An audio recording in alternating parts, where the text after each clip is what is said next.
En fait, ce rapport porte à un niveau qualitatif supérieur les relations euro-méditerranéennes.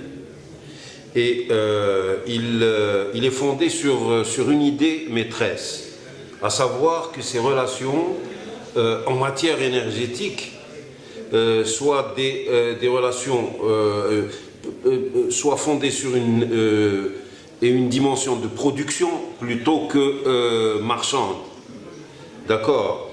Et en fait, il y a entre le nord et le sud de la Méditerranée, il y a une asymétrie. Au nord, il y a la consommation, au sud, dans certains pays du sud, il y a les ressources.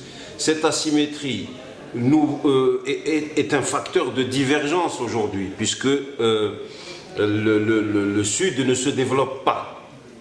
Ce que nous voulons apporter avec ce rapport, c'est considérer cette relation comme une relation de complémentarité, avec des chantiers structurants. Premièrement, donc une relation de complémentarité. Deuxièmement, une approche différente, une approche où la firme, l'entreprise est au cœur de ce partenariat. D'accord ? Deuxièmement, une approche où le partenariat dans la science et la technologie, et ce qui se traduit par un partenariat entre entreprises et universités des deux rives. Donc le partenariat dans la science et la technologie serait un peu le cœur de ce partenariat.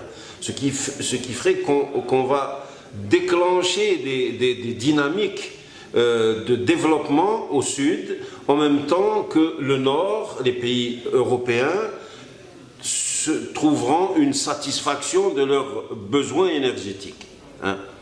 Donc c'est un cercle vertueux qui embrasse et le nord et le sud. Le nord est sécurisé dans ses approvisionnements énergétiques. Le sud se trouve dans une dynamique de croissance emportée par la transition énergétique aussi.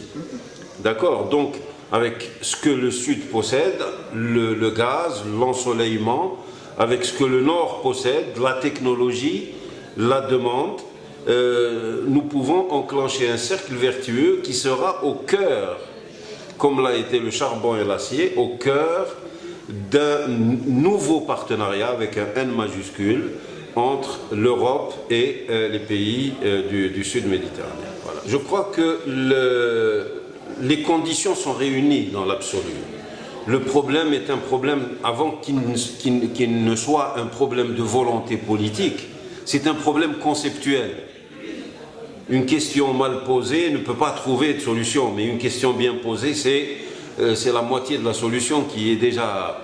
Et donc l'IPMED, l'intérêt de ce que fait l'IPMED dans cette question, c'est l'apport conceptuel, c'est une dynamique, c'est une vision, et une vision de rupture, une vision innovante.